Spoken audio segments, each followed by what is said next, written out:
The Esoteric Order of Roleplayers present Neon Masquerade, a Vampire the Masquerade duet chronicle featuring David Larkins and Desiree Valdez.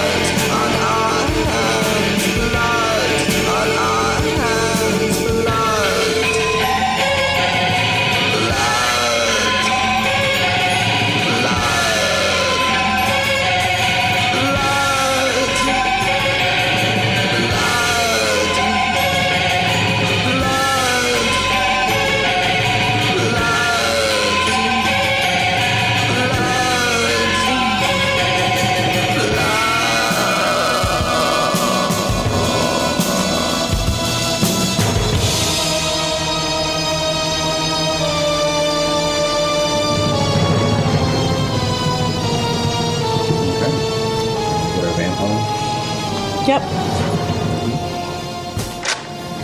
Alright, so we left off on a bit of a cliffhanger. Yeah, we did actually. But Oh, yes. I don't know if you have to talk as loudly.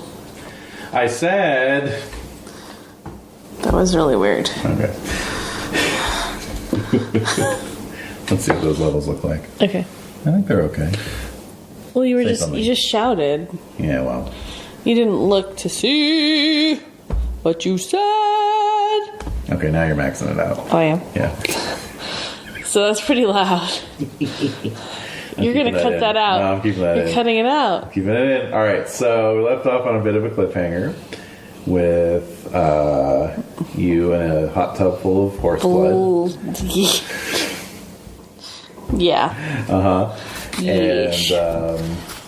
And a hovering helicopter. Right, and the copper's coming up. And the coppers. That's right. Okay, so, let's see here. Do you think people will remember? Oh. So. Right, so, helicopter, spotlight, Yeah. don't be alarmed, continue swimming naked, etc. That's what it says. Continue swimming? No. Oh, continue! That's one of the creepiest Simpsons moments. Well, doesn't he say, like, after that he tells Lou to open fire? No. No, he doesn't. I don't think so. Okay.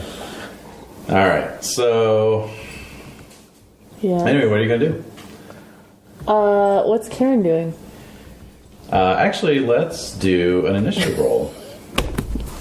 That would make sense, wouldn't it? Okay. So, let's see if I happen to have that on my handy little reference. Oh my god, That was a dog burp.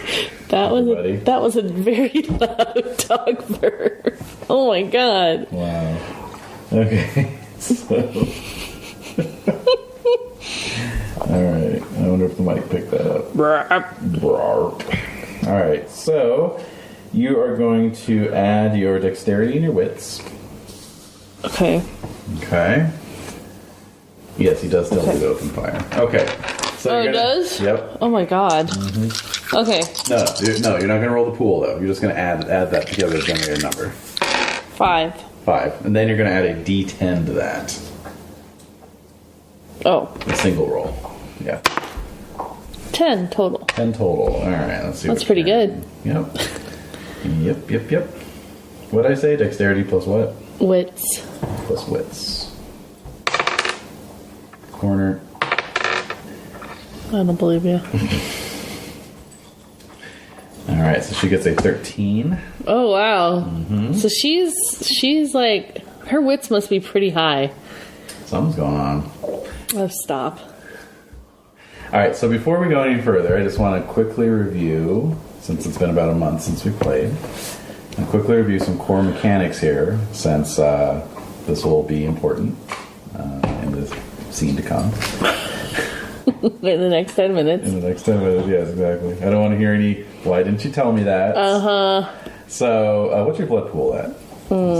Blood pool is at 5. Okay, decent. Mm-hmm. All right, so of course we all remember the basic mechanic, which is add this plus this, roll that many dice. I give you a difficulty number you're trying to equal or beat. Any one that you roll cancels out any success, right? That you roll. Yeah. Right, and then Anytime I roll a 1, any value of 1. it cancels out the whole success. It cancels out. So like here, let me roll this. Say difficulty 5. I'm rolling that. Okay, good. I rolled a 1. So I rolled a 1, 5, 6, and 10. Mm-hmm. So that's 3 successes. However, that 1 takes away one of those successes. I didn't know that. I think I mentioned it towards the end, and you did it. You did. It just didn't come up. I doubt it. You weren't rolling any 1s. Yeah, I was rolling that good, but now you cursed me. So thanks for that. I know. Thank you. So the other thing is that if you roll 0 successes, right, and any of your dice is a 1, that's what they call a botch, which is basically a fumble. Okay. Okay. So 0 successes and any dice showing a 1 is a botch.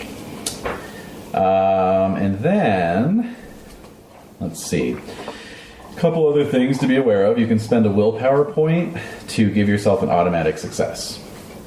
Okay. So right. any time you're doing something, you have to do it before you. But do you ever get a willpower? Do you ever get it back? Yes, you do. Oh. I'll tell you. In a Okay. moment. So you can spend a willpower point. You have to do it before you roll. However, it's a rock solid success. So 1s will not cancel it out, and thereby guarantees that you can't botch either. Yeah. Yes, I know. It's very exciting, Edie. So you get that. And then you can spend a willpower point to ignore wound penalties for 1 turn. All right. Okay. So your willpower pool is replenished fully at the end of a given story, not session. All right. All right. So just FYI, this story is planned to go for 5 sessions. Oh. Okay. Whoa. Okay. Yeah. We've already done 3 or 2. Technically, we've only done 1 because the prelude doesn't count. Okay, so this is... We've done prelude plus session 1. Right, okay. So... Alright. However, since this is a single-player game, duet game, I'm going to implement this optional rule that you regain 1 willpower point each night. Yay, thank you. Okay, so you'll get them back slowly, but you'll also get it fully back at the end of the arc. Okay, perfect. Also, if you behave in a manner that fulfills your nature archetype, I can reward you with 1 to 3 willpower points. So my nature is visionary. Okay. What does that mean for my weekend? Let's see what that... Yes. I apologize for using that joke over and over, but it's just, it always makes me laugh. Hey, man. Doesn't get better than John Beard. I don't think he's even working there anymore. Probably not. Okay, archetypes. Let's see here. Archetypes, 87 to 96. This is one big book. Okay, so... Visionary. Visionary is strong enough to look beyond the mundane and perceive the truly wondrous. Visionaries test accepted societal limits and seek what few others have the courage to imagine. The visionary rarely finds satisfaction in what society has to offer. She prefers to encourage society to offer what it could instead of what it does. Typically, society responds poorly to visionaries. Shit, sorry. Though it is they who are responsible for bringing about progress and change. Philosophers, inventors, and the most inspired artists often have visionary natures. Kindred visionaries may want to plunge all mortals into vampiric thrall. They may adapt technologies that other more static kindred fear or overlook.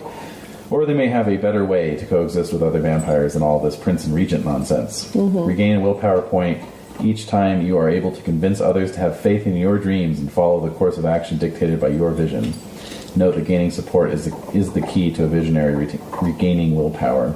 Success need not come to a visionary, at least not with every step in changing the structures in question. Her greatest success may indeed come after her final death. Uh-oh.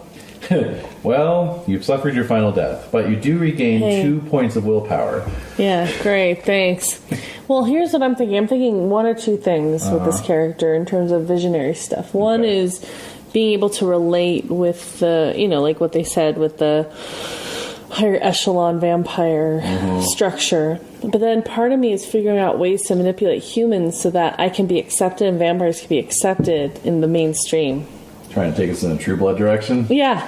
I mean, I've never seen it, so I don't know. But I'm just saying, like, Right. what if Well, we yeah, I were... just know the basics. Yeah, what if we were like... What if I was like... If we were all living together, man. I'm a vampire. Deal with it. Cater to my disability. I just got this- Like, cater to... Like, this is a disability. Well, yes, we are on the brink of the first wave of political correctness. Yeah, this could be part of it. I just got this vision of, like, you know, late 80s TV screen, you know, cathode ray TV screen. You're on the screen on some, like, local talk show, like a beige background. You've got, like, a cheap suit and tie on. And then along the bottom it says, Aaron Evans, and then subscript, vampire. That would be great. Yeah. I would love that. Oh, God. Well, we'll see if it ends up there. All right. That's one way to do visionary.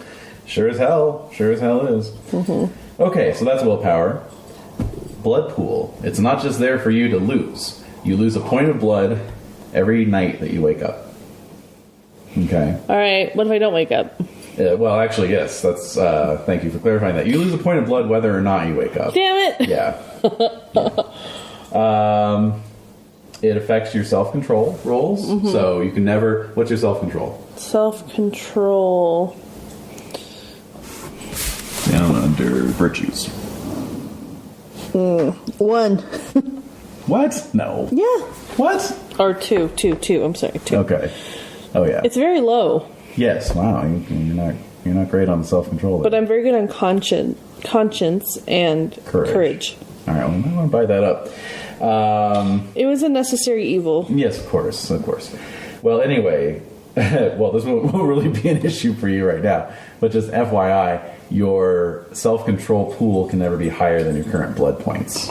Okay. All right. So if you have 1 blood point, you would only roll 1 dice. All right. Okay. What's proteon again? Oh, yeah. We can do a quick review of your disciplines, too.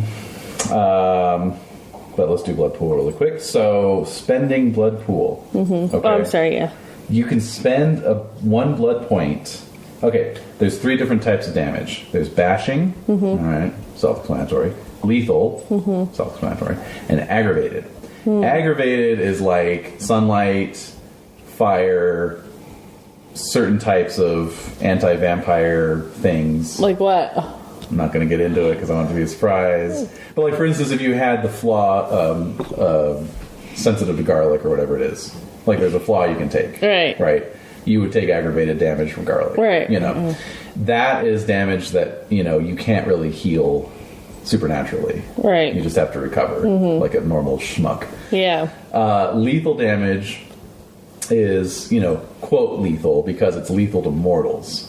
All right. You can take lethal damage. But I can also administer lethal damage. Under certain circumstances, yes. To people. Yes. To humans. Yes. Why wouldn't I be able to? Well, if you pick up a knife or a gun, you can do it. Also... Oh, is it just like through an implement or through No. Also certain, like your bite can be lethal. Right. Also, if you can grow claws, which I can't remember. If, we'll see in a second here if you have a high enough discipline to do that.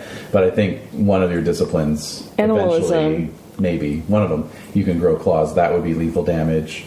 You know, it's just damage that, it's like going to tear flesh and sinew and veins and threaten somebody's life. Right. But as a vampire, it's basically the same as bashing damage, which is just cuts and bruises. Right. So you can spend a blood point to heal 1 bashing or lethal health level of damage. All right. However, you have to be resting and inactive to do that. So you can't do it in the middle of combat. Right. Okay. You can spend a blood point to increase a single physical attribute by 1 dot for the duration of the scene. So if you wanted to boost your strength to, like, you know, pick up a motorcycle and throw it or something, you could spend multiple, like, what's your strength at right now? My strength's at 3. 3.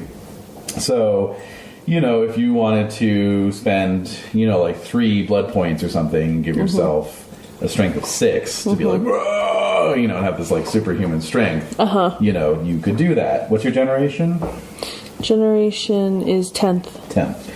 So you can spend Actually, the max trait rating, I just gave you a bad example. Your max that you can boost it to is 5. Right. All right. That's still very powerful. I just figured you made a mistake. Sure. That's all. That's still very powerful, though, 5. Your maximum number of points per turn that you can spend is 1. So you can spend 1 blood point per turn to give yourself a boost. You can spend multiple since it's till the end of the scene. Right. You could spend 2 or 3 turns, boiling blood points, basically, and give yourself a boost. So, anyway, that's something. Wait. Yeah. So I boost it by 1 in one round. Do I have to keep reboosting it? No, once you've spent it, it's good until the end. So then of I the scene. could, but if I'm like, I want to get to 5, so I'm going to boost it this round, and I'm going to boost it again to the the second next round, round. so it carries over. Exactly. All right. Exactly. Very good. Okay, let's see here. You can always hand out blood points to other vampires or mortals. And... Oh, yeah, what's your humanity? Humanity's 7, right? Humanity. Yeah. Yeah. So, by spending 1 blood point, you can... I think we were talking about this recently. You can mimic signs of life. Right. Now, you already have the ruddy complexion. I have the whatever, blush of life. Blush of life. So that's good. But you could spend a blood point to have sexual intercourse, for example. Or you could spend a blood point to... But then we talked about Well, yes. the problems of that. Yes, it's very, very dirty and nasty. But... blood everywhere. But anyway, you can spend a blood point to... give yourself other... Like, for instance, if a paramedic was checking you out and you wanted to fool them into thinking that you Having were alive, a pulse? you give yourself a pulse. You give yourself Like other vital oxygen, signs. like- oxygenated blood. Exactly. Or room oxygen, like my Right. lungs are actually working. Exactly. Okay. So Or my heartbeat. Yes. That's weird. How long can I sustain that for? Again, for a scene. Okay. The whole scene. Wow. Yeah, it's, It costs a number of blood points equal to 8 minus your humanity. So, like, if you had a humanity of 2, it would cost you, like, 6 blood points. Because you're just like, I don't remember how it is to be human. It reminds me of that one, what we do in the shadows. What's his name? Peter? Peter, yes. The creepy Nosferatu guy, right? Yeah. Is his name Peter? Yeah, Peter, yeah. Yeah. But it's spelled like the Russian way. He's like 8,000 years old. Yeah. All right. So it's just for reference, blush of health, you still retain the color of a living mortal and your skin feels only slightly cool to the touch. Yeah. So it doesn't They might think I just have a thyroid problem. Right, but it doesn't do anything in terms of, like, you have to remember to act like you're breathing. Yeah. And, you have to, or you could spend a blood point to sweat, although you'd sweat blood. But anyway. What about my pupils? Right, you could spend a blood point to give yourself... Like that they're moving. Like, right. Do my pupils, like, dilate and react to light? That's a good question. I don't know. Because that's something, I'm just thinking of all the things that a paramedic would check. Let's get into some deep shit. Yeah, I think, like, 1 blood point would cover everything. It would cover... just, like, vital signs. It would cover a physical examination. Right. Exactly. All right. Yeah. Sorry. I'm just... rubber mallet on the knee. reflexes and... Yeah. Okay. Yeah. Okay. So, that's blood points and willpower. Alright, so let's just quickly look at your disciplines here, because you need to have your full quiver of abilities nailed down. I only have 3 points for my disciplines. That's right. So you have 1 point in animalism? So 1 point in each?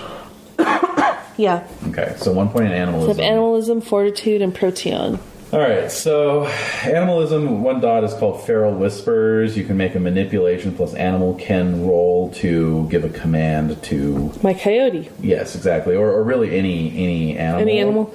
The difficulty depends on the creature. Predatory mammals are easier to command. Whoa. Alright. Other mammals and predatory birds are a little harder. Other birds and reptiles are harder still. Well, maybe I could get, like, some random doggies to Oh, yes. attack the cops on the ground. Yes, there's having to be some dogs lurking around. Hey, man, you never know. All right, fortitude was your next one? Mm-hmm. Okay. So, fortitude isn't really like, it doesn't give you abilities, it just means that it is added to your stamina for soaking, which I was actually going to touch on. So, as I mentioned earlier, bashing and lethal damage aren't really that threatening to a vampire. So, you know, like, let's say I shoot at you and I hit. Normally what I do then is I roll... every weapon or attack has a certain number of damage dice. And I roll those dice against a difficulty of 6. And any dice that comes up with success is 1 box of injury. You see you have... let's see. Do you have it there? Is it on page 2, maybe? I don't know. Oh, there it is. Oh. So you have those boxes. Oh, okay. Right. So you just start up at bruised and you work your way down until you get to incapacitated.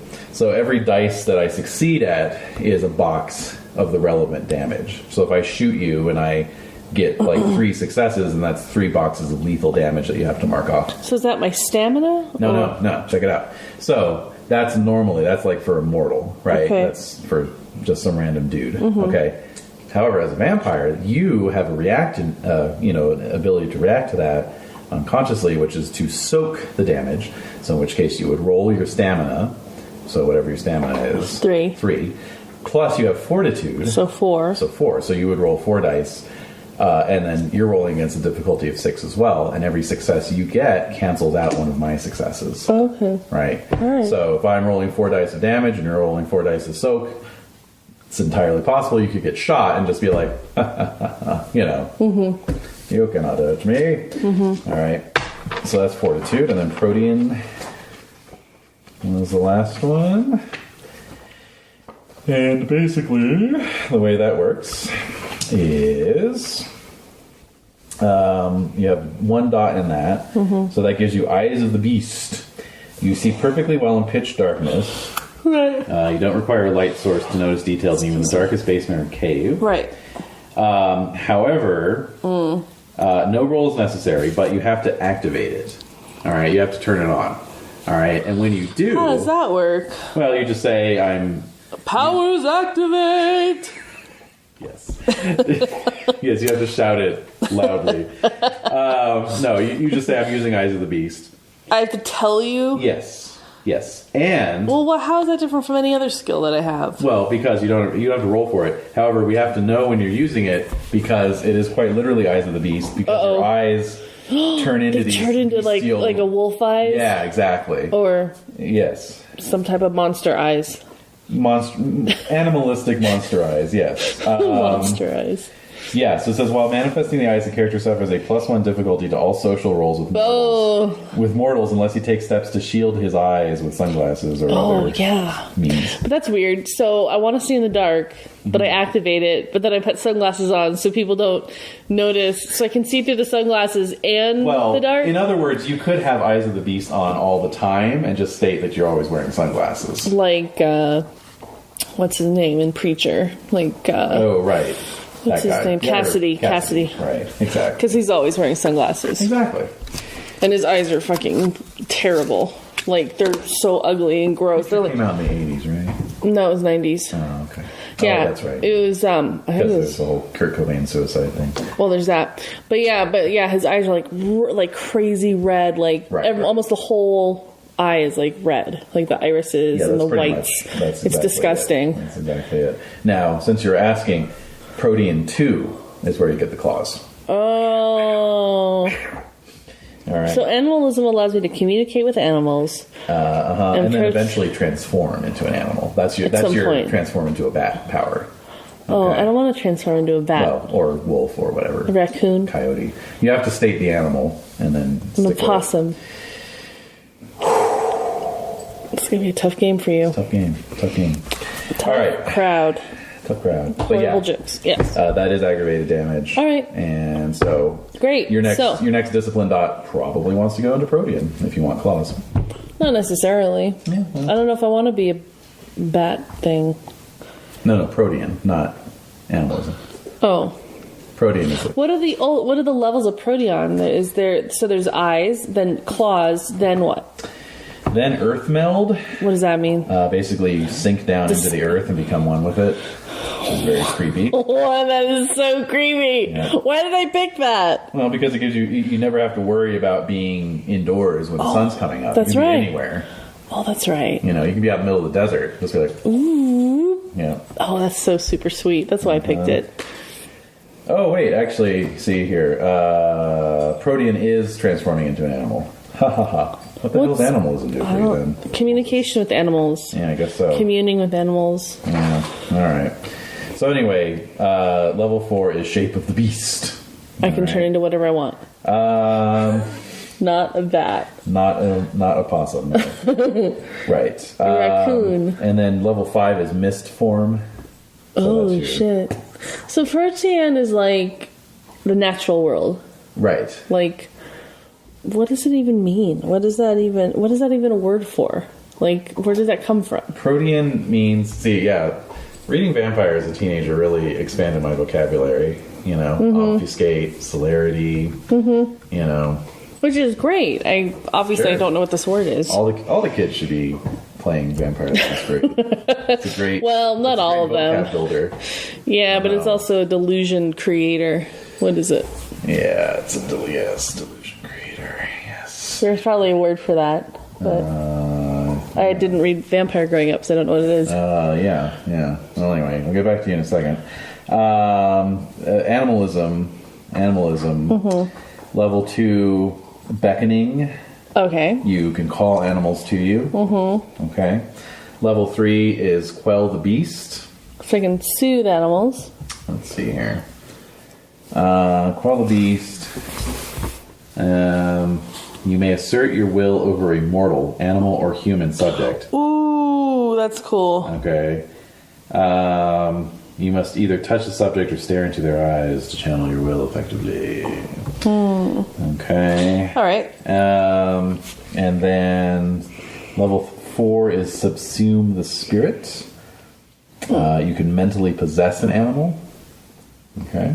Okay. And so I could be like, I'm gonna follow that cat. Right. And I'm gonna be in that cat's brain. Right. And the cat's like, yeah, that's cool. You can do that. Exactly, and you basically control the animal while you're... All right. So that's what I was thinking of. It's not transforming, it's controlling the animal. And then level 5 is drawing out the beast. Let's see, you're able to release your feral urges upon another mortal or vampire. What? Wait, I'm able to do what? Basically, you can cause another mortal or vampire to frenzy. Why would I want to do that?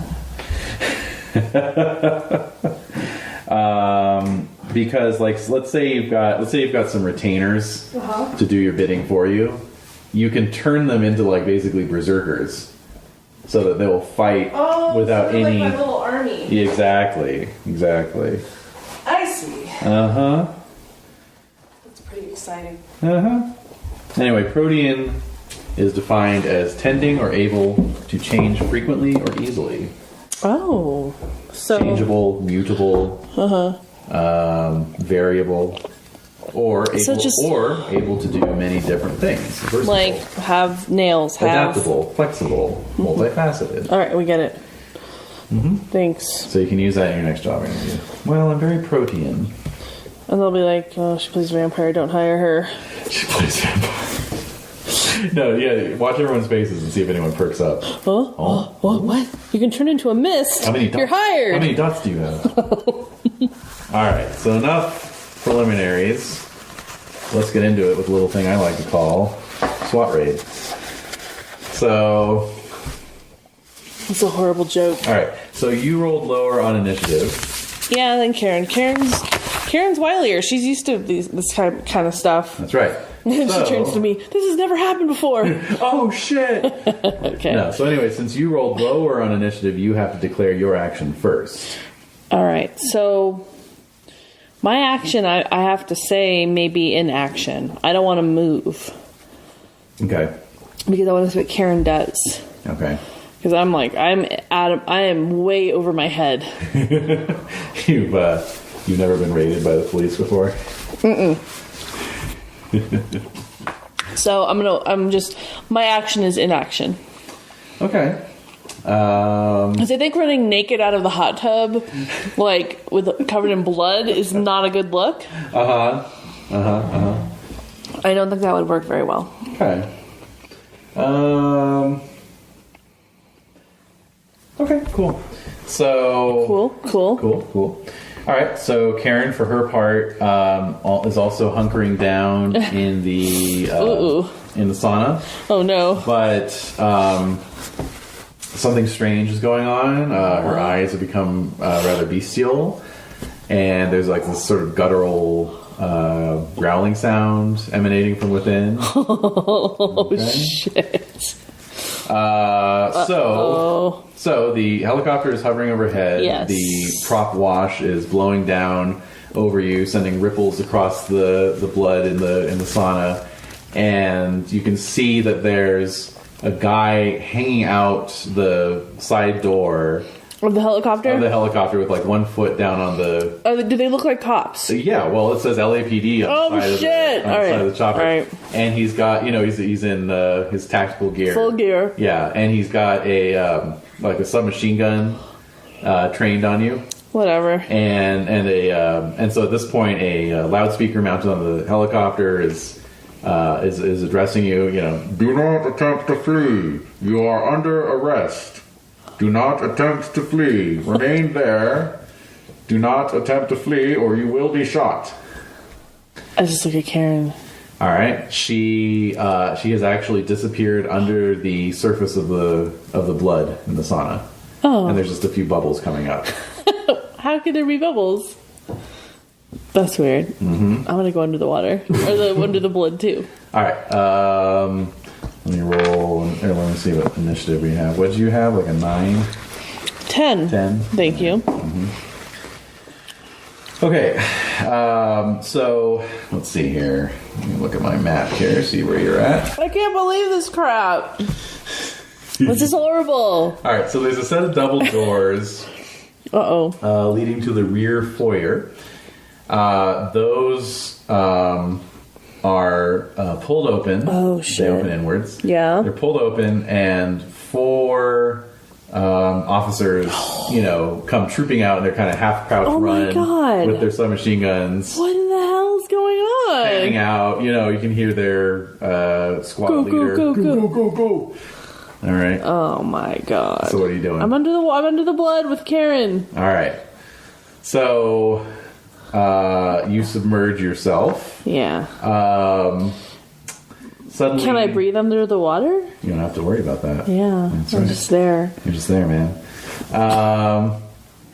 Suddenly, you feel a great mass exit the blood, exit the. So Karen. Yeah, seems like she jumped out of the. All right, I get up. All right, so you stand up out of the sauna. Of course, blood is dripping, running down you from the crown of your head all the way down, and you see this blood-covered wolf bounding towards the SWAT members. Oh shit! I'm gonna flee. I'm fleeing. I'm out of here. All right, how are you going to flee? I don't know. Where are you going to flee? I don't know. I went under the water. I popped back, or the blood. I popped back up out of the blood. And I'm standing there. This weird naked guy. Yeah, you're like waist deep in the blood. Oh. Of course, obviously, Karen is in amongst them before they hardly know what's going on. Right. But then, they're starting to open fire. Oh my God! Okay, I'm gonna duck. Bullets are flying. I'm just instinctually going to duck, to like crouch down, get out of the tub, and hide behind something. Okay. So basically, you're on this wooden terrace, and it's built on the side of a hill. Yeah. So there's this, there's really not a lot of cover other than the hot tub itself, or going over the railing down on the hillside. I'm not doing that. I've done that before. Have you? In another incarnation. Right, yes, in another life. But, I'm not going to do that. Yeah, I'm going to I don't know. I guess I could go over the terrace wall and just hang off of it. Sure. Okay, I'm going to do that. All right. Okay, let me give them a roll to see if they see you. Can't I move, really fast? No. Well, you don't have celerity, so you can't move, superhumanly fast. However, you could spend a blood point or 2 to give yourself a boost to your dexterity. Yeah, why don't I do that? Okay. Well, yeah, let me do that. I think would have a... Although I may want to use that to hang on to the porch for a long period of time. Well, you'll retain it until the end of your until the end of the scene. So. All right. Oh, that's right. After you just spent all that time explaining it. So I will do that. I will. Yeah, because your movement is derived from your dexterity. Okay. So if your dexterity is higher, then you can move faster. All right. I'm gonna move. You're gonna spend a blood point. Okay. To add to my dexterity is 3. Is now. 3. Oh, you don't have to roll. You don't have to roll. Oh. I'm going to give them a roll. See if they spot you. Did they spot Karen? Oh yes. The blood-covered wolf. Blood-covered wolf. Yes. Well, yes. Definitely. All right, fine. No, they don't spot you. Oh, so I just flip over the terrace and I'm kind of crouched, like I'm hanging onto the edge. Yep. So you move faster than you thought it was possible for you to move, and yes, you and your naked ass vault over the the terrace railing, and you're hanging there. Oh my god! There's about maybe 5 feet of clearance between you and the sloping hill. That's fine. Yeah, so it's not like a precipitous drop. Good. Yeah. Yeah. But I didn't know that. All right. Yep. So you just hear more more gunfire. Oh my god. Okay, I'm really freaked out right now. Yep. I have no idea. Very soon after that, you hear some shouts, and then like some other types of guns being fired. Like sounds more like handguns. Maybe a shotgun going off. There's like basically a full gun battle that has erupted on the terrace and like into the house. Oh no! So it's just pure chaos. Oh my god. Okay, I'm gonna just get out of there. Okay. I need to get out of there. Karen is completely unreliable, mercurial. I don't know how to even understand where she's coming from. Mm-hmm. She's super irresponsible. Not that I'm like the best person, but still. Mm-hmm. So I'm out of there. Okay. But I'm not panicking. I'm just like, I just need to leave. Yeah. All right. So you drop down to the hill. Mm-hmm. And let's see here. Okay. All right. So you're just starting to run. Yeah. Running down the hill. Yep. Okay. All right, you run down the hill, activate your Eyes of the Beast if you wish. I'm activating that. Mm-hmm. So you're sort of loping along with these wolf lupine eyes covered in blood. Your hair matted to your scalp. Yep. Where am I exactly? I'm in like Calabasas, right? Is that what we established? Let's see. No, you're in like the... Mulholland Drive. Yes, Mulholland Drive area. I don't know what they call that other than Mulholland Drive. Mm-hmm. But there you go. But yeah, you're in the Hollywood Hills basically. So, but facing the San Fernando Valley, so you can see it. I can see. You can see it laid out like a glittering blanket. strangely quiet up here in the hills. Yes. Looking down. All right, how did I get there again? She brought me. Mm-hmm. Right? I mean, think so. I should have taken better notes. So we'll just say that she brought me there. Okay. She drove you there. She drove me there. And I don't have a vehicle because well, even if you did, it would be parked in front of her house, which is currently swarming with SWAT officers. Yeah, it's not a good idea. Yeah. So I am just going to run to the... I don't know what to do. I am covered in blood. Is there a phone booth anywhere nearby? Or I know I'm in the Hollywood Hills. That's very David Lynch of you to ask. Why? Like I could just see that being in one of his movies. There's just a lit phone booth in the middle of the Hollywood Hills. Cautiously approach. Phone starts ringing. Oh shit! I need to make a call. I don't want to answer it. All right. So I think I'm going to. Oh god, I'm at a loss. I'm just totally panicked. Well, no. See, my demeanor is Eye of the Storm. So I'm cool as a cucumber. Okay. So I'm just like trying to figure out where should I go. Like I need to get out of here. Like this isn't for me. This isn't my business. So I'm out of here. Yeah. I'm just gonna start walking. I'm gonna start walking. Okay. Back home. Back home. Back to Encino or wherever I live.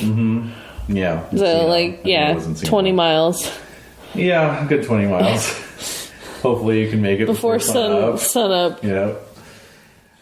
I don't think I will, but enough to get to a payphone where enough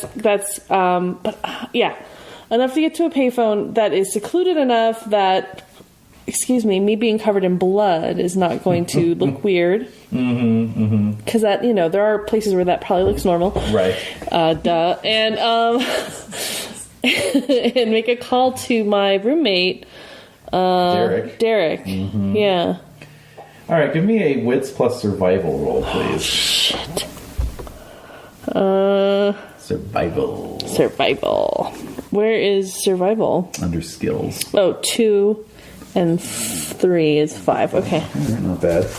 Difficulty. Well, you got Eyes of the Beast going, so we'll say difficulty 7. So 7 or better? Yeah. And not a 1. And yeah, let's cancel out. Nope. There's a 1. Oh, I didn't succeed at all then. Cancels your one success. Which was a 10. Well, at least you didn't botch. Almost though. Uh-huh. Damn it. All right. So you you walk for about an hour. Eventually it doesn't take you too long to find like a small fire access road. Yeah. So you get on that and you walk down that for a while. Right. With your enhanced vision, it's actually not that scary because you can see everything as if it was daytime. Yeah. You can see all the various, creatures of the little animals. Yeah, like creatures of the night. Creatures of the night, squirrels, and I don't think squirrels are nocturnal. So no. So opossums. Yeah, you see a couple opossums, a skunk. All right. Yeah, and so you're making your way along this access road, and then you come out onto some sort of paved road. Okay. It's like some back road, probably is some street. There's probably houses somewhere. Or it could be a fire. Well, it's paved. It's paved and graded. Oh. So it's definitely a private residence. Could be a private drive. Shit. It's definitely not Mulholland. Damn. But as you're standing there... Oh, are you okay? Oh, excuse me. Oh, are you alright? I'm alright. Do you want some water? Wrong tube. I'm good. Oh. You need more water. Thank you. As you are standing there, suddenly out of pretty much nowhere, because it was kind of a hairpin turn... No! Headlights. No! No! Yes. Yes, I'm afraid so. Crap! Uh-huh. So, what I will need is a dexterity plus athletics roll from you. Difficulty 8, please. Thank you. Dexterity plus athletics. What? 2 plus 1. Well, you still got your boost from your blood pool. So, dexterity 3, actually. 3 plus 1 is 4. So I'm good at math. Mm-hmm. Okay, what was the difficulty level? 8. Oh, 1 success. 1 success. Yeah. Okay. Take whatever I can get. And honestly, I don't remember you mentioning the whole 1 canceling things out. And... Matter of record. You can go back and check. No matter. No, the only record that matters is what's happening right now. Okay. And I don't remember that. And now I'm feeling very unlucky with this game. So go on. Oh, boy. Boo-hoo. Feeling a little on edge, huh? A little on edge. I'm nervous. Okay, so... so basically, there's this car coming around this turn at speed. Yeah. And without even thinking about it, you just jump straight up, and you land on the hood of the car. Hood of the car, yes! Am I facing the windshield? Of course. Oh shit! Yes, very much so. Oh my god! And so you can see into the car, It's actually an Astro van. Okay. Fuck. Go on. And so you're on this little mini hood of the Astro van. Right. And you can see the driver looking at you. Terrified, I'm sure. No. Completely unperturbed. Okay, right. I'm listening. Are they braking? Yes, they have stopped. They did slam on the brakes. It is a woman probably about your age. She's wearing sunglasses, even though it's the middle of the night. She has somewhat long... well, hard to say, because, it's nighttime. But I have night vision. I can see everything. True. That's true. Okay, you have eyes of the beast. Very well. She's small stature. She has long black hair. And very nice complexion. That's about all you can tell with the sunglasses and everything. Okay. She is wearing a motorcycle jacket. Is it Jessica Jones? Basically. Oh no! Crossover. She's gonna kick my ass. That's right. All right. So anyway, so she stops the car. She's looking at you. She's looking at me, and then you hear the doors, the side doors opening. Yeah, that's sliding. Yeah. Oh shit! All right, I'm like aghast. I have no idea. She's not screaming, so I'm just kind of standing there. Like, what's going on? Okay. Hi.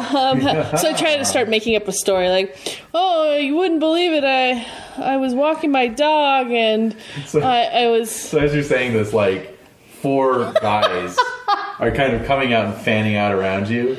No, really, like.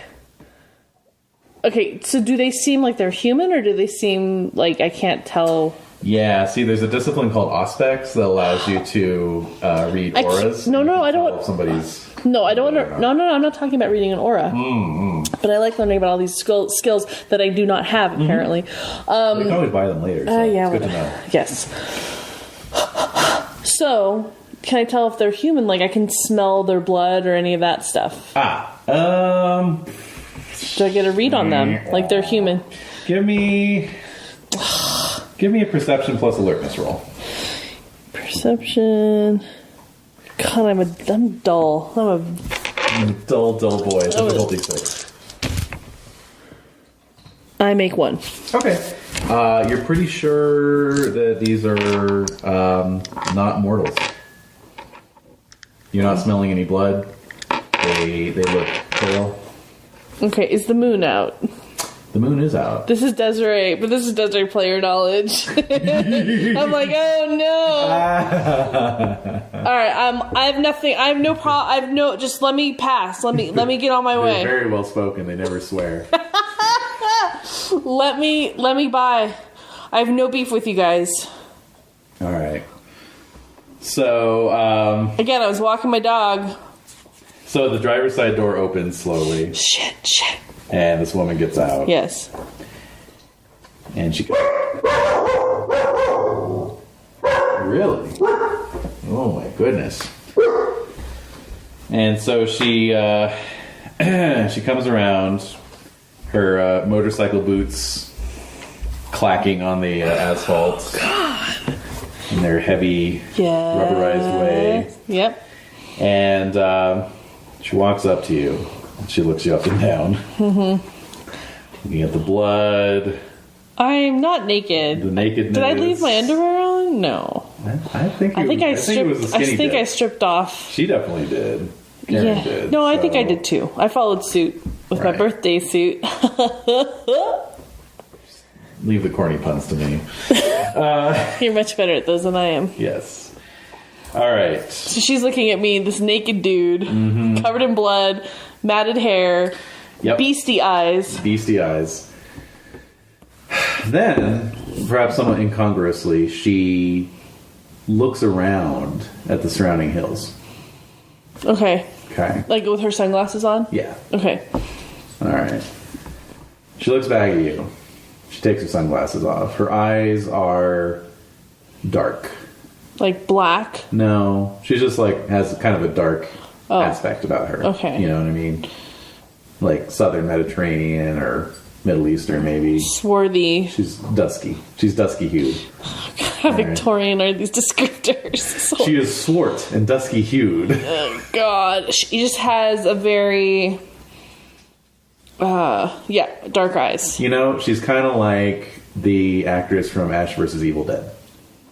Kelly? Kelly. Okay. Yeah. All right. So not like beautiful, but, you know, good looking, you know, and then kind of ethnic. Handsome. Yeah, handsome. She's a handsome woman. Yeah. Yes. And sort of ethnic? Vaguely ethnic, yes. Not Anglo-Saxon. Yes, non-waspy. Okay. Non-waspy. Anyway, her eyes flash, however. And let me just make a dice roll here. What is your willpower? Baby, that's 5. I'm trying to work my Lando. He doesn't say baby, though, at all. Does he? Does he say baby? I don't think he says baby. Baby? What is this baby? Why is everyone saying baby? All right.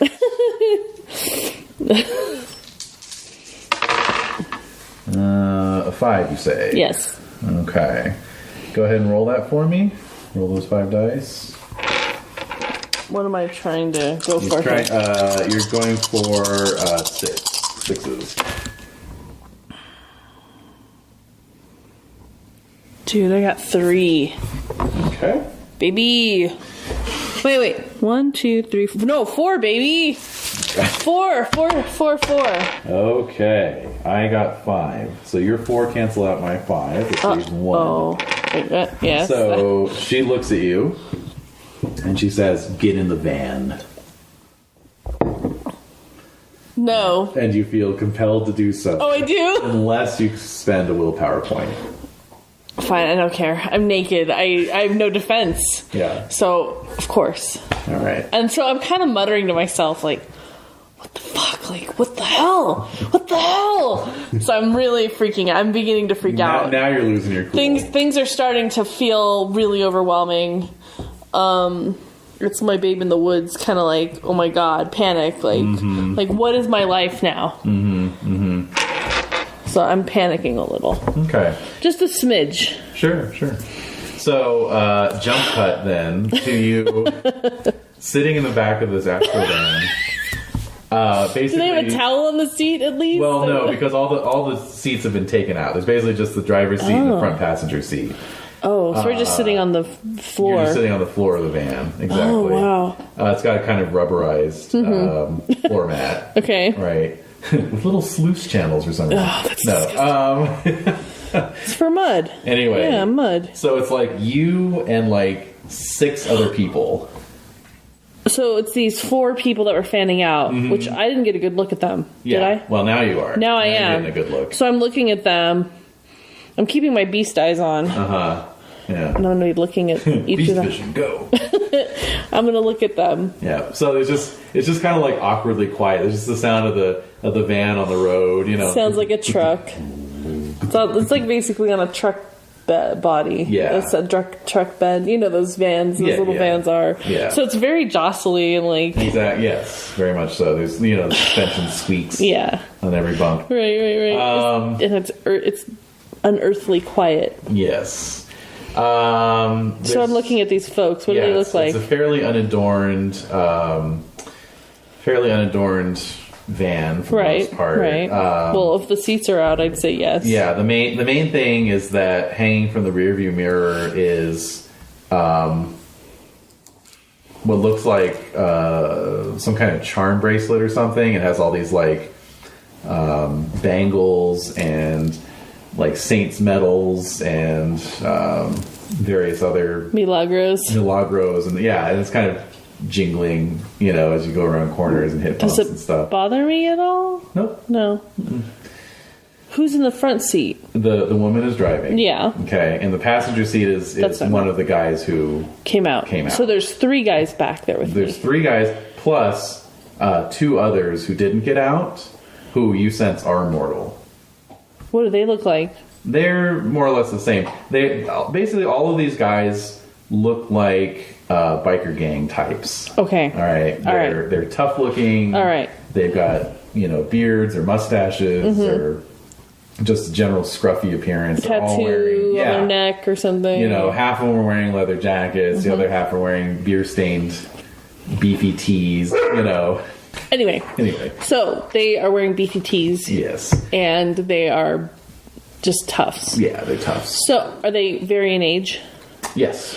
To some kind of age? Some are like late teens, others like the oldest one is probably in his early 30s. Oh, okay. Yeah. All right. Yeah. So so they're all there. Uh-huh. So where are you taking me? Incidentally, just being able to see out the rear window and through the gap in the seats up front, you can see that, the van did shortly get out on the Mulholland Drive. Okay. So I was closer than I thought. You were pretty close. Oh, damn it. Derek. It's kind of quiet for a little while. And then the woman speaks. She says, "Taking you away from those hills. There were lupines out tonight." What the hell are those?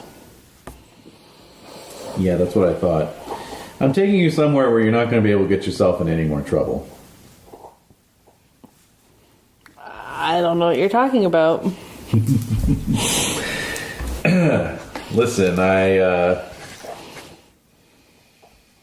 know a baby when I see one. I don't know what you're talking about. I don't know what kind of trouble you got into that would result in you being completely covered in blood like that, but you obviously need some help. I was doing fine. I was in a hot tub full of horse blood, and then the SWAT team came. So at that point, one of the guys speaks up and he's like, "That's what all that commotion was, Irina." And she says, "Yeah, figured it was a police action. Where were you?" I was at Karen Anatos's house. And we just got back from her show. Or something. And we were just... Please see episode 2 of this podcast. To see how incorrect we actually are. Exactly. And so we were in a hot tub full of horse's blood. And as I'm saying it, I'm realizing how absolutely bizarre it sounds, even by vampire standards. Yeah. Even by vampire standards. And you have no idea. No, I don't. And the last thing I remember or saw was the SWAT team, LA's finest, coming out of the sky and into the house, and she turned into a wolf, and that's when I hightailed it out of there. Some more silence. Sound of the van. This Irina character says, "Yeah, that checks out." That crazy bitch. Oh my god. It was just a matter of time. What are you talking about? You can't go around violating the Masquerade as much as she does, not expect some kind of consequence. Why would well, first of all, I don't know what you're talking about. Second of all, why would vampires call the police to report a crime? Well, I'm not saying necessarily anyone did call the police. I'm saying maybe somebody sent the police. Who would have sent the police? A person? That's a good question. A human? Doubtful. So vampires have control over the police department. There's like riotous laughter filling the van. Okay. And finally, as it quiets down, she says, "Yeah, you could say that." I'm just gonna shut up now. I'm not gonna talk anywhere. Mm-hmm. Where are you taking me? I'm taking you to a coffee house. What? I need clothes, if you haven't noticed. I don't know if you noticed. Oh, I noticed. What? And you see her eyes are looking at you in the rearview mirror quite intently, actually. Oh, God. That's awkward. I look away. Well, I hope the coffee house has clothes at least. They'll set you up. The Goldfarbs are good people. Okay. So, I'm just silent the rest of the time. So, you drive out. Let's see here. Where are you going? So, you get out eventually onto... Ventura Boulevard? No, actually, you're heading down into the city. Oh, shit. Yeah. So, basically, you head out onto the 134, to the 5, to the 2. What the... Uh-oh, wait, I'm going to the observatory? No. And you take the 2 all the way south, and as you keep driving, the buildings get taller and taller until soon you're in amongst the sort of, urban canyons of downtown LA. So it's great. Old brick buildings interspersed with more modern glass and cement structures. Nice. And what time is it? Like, there's a little digital clock on the dash, and it says 4:45. Oh shit! I shouldn't. I can't be out for much later. I don't think. Yeah, no kidding, says one of the bearded guys. Don't worry, we're all in the same. Well, most of us are in the same boat here. Okay. So soon the 2 gives way to surface streets, and you drive over rutted and potholed asphalt as you make your way deeper into the heart of the city. You realize soon enough that you are driving down Broadway, the once great commercial center of Los Angeles, now basically the city's Skid Row.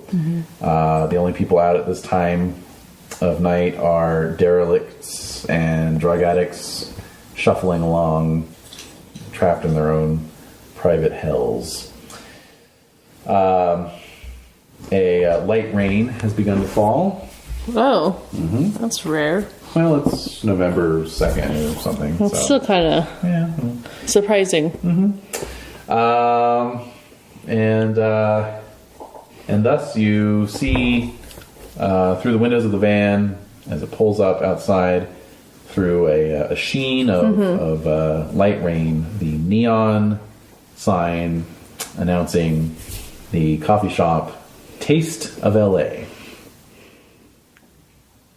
Edie's interested in that. She looked up at you when you said that. She's like, I'd like to taste something. So yeah, it looks like a kind of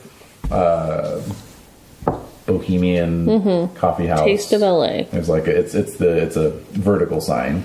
Taste of LA. All right, so I'm naked in this car. You are naked in the car. Kind of a towel or something. I don't. All right, so actually, what happens is the van has slowed, but then instead of stopping, it hangs a slow right into an alleyway. Okay. And I have no shoes. well, and so as the van comes to a stop, a couple of the guys get up into low crouches and open the sliding door on the side of the van and beckon you to debark from the van. I don't have shoes or underwear on. Come on, let's go. All right, so I jump out.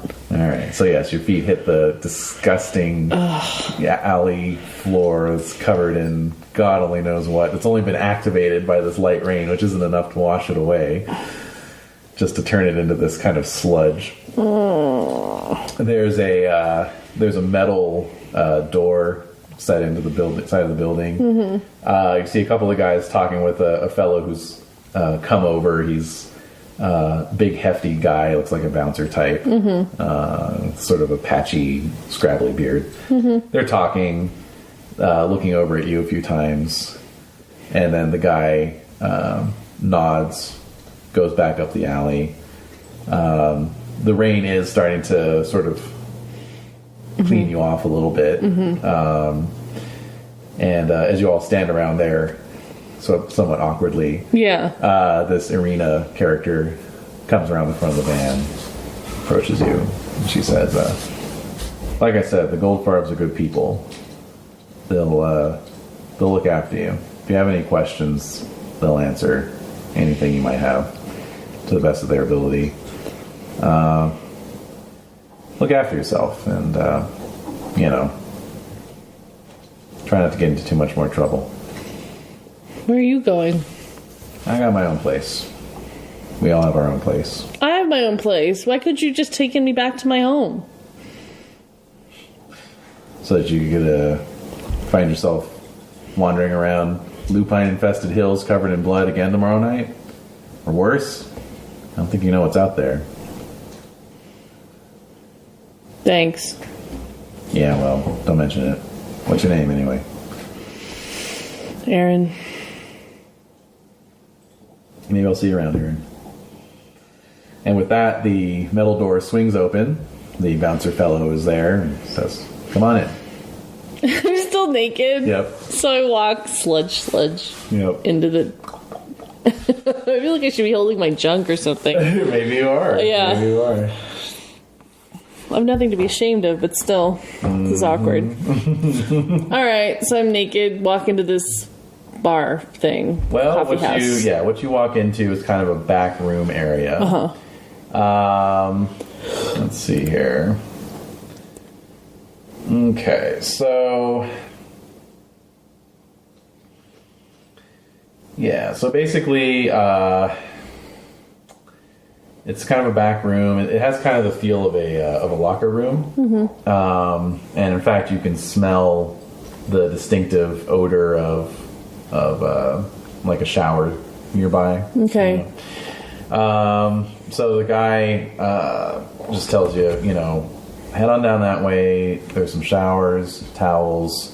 I'll get some clothes for you. Just get yourself cleaned up. All right, I'm gonna go to the showers. Okay. So you walk by what appear to be some windowless rooms with very heavy doors. Almost like cells, really. And then down at the end of the hall, sure enough, is like a big open shower area, like what you would find in a gymnasium locker room kind of situation. Okay. So yeah, you get the shower going. You watch as the horse blood trickles off your skin and down the drain, and you get yourself cleaned up. And when you come out of the shower area, sure enough, you find some folded towels and a pair of old jeans and a Maui Surf t-shirt. Looks like a cartoon shark on it, wearing sunglasses. Oh, cool. Yeah.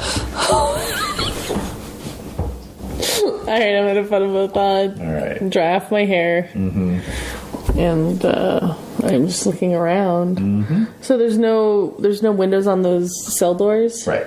Are they locked? No, they're open currently. Can I look inside? They're very simple. They're just like big enough for one or maybe two people at a time. There's sort of a bench area that looks like you could lay out on it. And that's about it. No windows. The door is like at least 50 pounds, heavy reinforced, like a fire door, basically. So, all right, I'm gonna. It has a locking mechanism that locks from the inside. Oh, okay. All right, I'm gonna head out and go to where the noise is coming. Any noises coming from? Or? You can hear like the clatter of dishes and some low talking. Yeah. All right, so I'm gonna go in that direction. Okay. So you head back down the hall, and sure enough, it gives way to a sort of a back kitchen area. There's rubberized floor mats and big industrial-sized sinks, 2 cappuccino machines, 4 regular coffee machines. None of them look like they've been used very much. All right. Then there's like a bank of refrigerators down the other side. Lots of coffee cups, though. Huh. Okay. Not really any smell of coffee in the air, though. Certainly nothing's brewing right now. Right. Weird. And then you can see there's like kind of a pass-through area, and then you see like kind of a dimly lit public area beyond. All right, I'm going to go there. As you enter the room, however, you see that there is a kind of an older couple, probably in their 50s. They both have long hair, somewhat faded and shot through with gray, that they've tied back in ponytails. It's a man and a woman. The man is tall and somewhat gangly, with a kind of a half-shaved face, and little spectacles, little John Lennon glasses. He's wearing Birkenstocks. The woman, likewise, no makeup, kind of ruddy complexion, and just kind of very natural way of dress. Like homespun fibers and that kind of thing. Just real hippie types, basically. So as you come in, they turn and the woman says, "Oh, you must be the one that Irina brought in.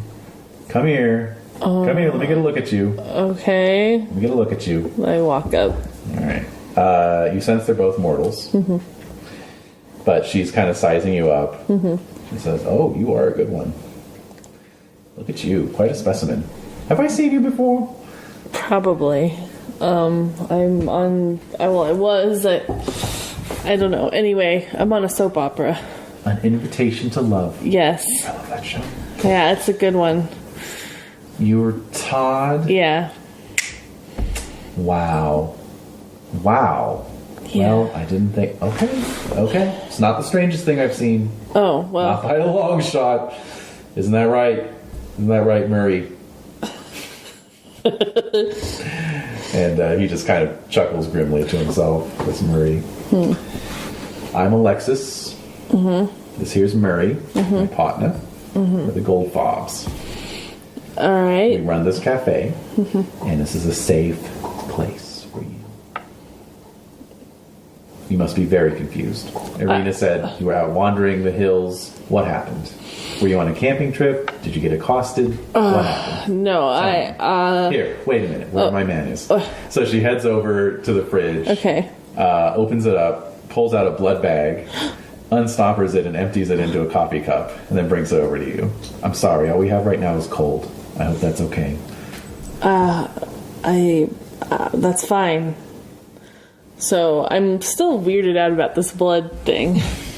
Right? So I'm just going to sip it very slowly, but then I can't help myself, and I just drink the whole thing in 2 gulps. Yeah, it actually tastes terrible. It's it's disgusting. Really nasty. It's like fast food, basically. Yeah, but I'm starving. Yeah. So you drain the cup. She just kind of watches approvingly. All right, now you sit right down over here. Okay. You tell me what happened. All right. Well, I'm kind of looking around at the windows. There are no windows. There's no windows? Not in this part of the building. Okay. Yeah. All right. Well, I was with Just a fluorescent bulb overhead. Okay. Yeah. I was with Karen. And Karen. Mistress Black. Yes. Tragic figure. Tragic. What? Why do you say that? She thinks she's the only vampire in Los Angeles, maybe even in the world. I don't know. I know she's been heading for trouble for years now. Isn't that right, Murray? Years. Well, she's not the only vampire since she made me. Well, clearly. Apparently. And I can tell you, honey, there are a lot more. A lot more. But she doesn't know. She doesn't know. How could she know? Does she care? I don't think she cares. Well, she's pretty self-involved. You can say that again. So anyway, everyone just leaves her alone. She's an eccentric. What can you do? There's a fellow in Hollywood thinks he's Bela Lugosi. He's a vampire, but he thinks he's Bela Lugosi. He just haunts the Universal Studio lot. Goes to the old castle sometimes. Looks out over the lot. you get these. It's Los Angeles. What can you do? You get these kooks. You get these kooks even in the undead community. Am I right, Murray? Am I right? You're right. Wait, so you don't sound like you're from Los Angeles. No. We're from back east. We used to. Well, we did a few things. We did a few things in the '60s. I'm not very proud of. Okay, but those days are behind us, and now we've got a good thing going here. What is this thing that you got going here?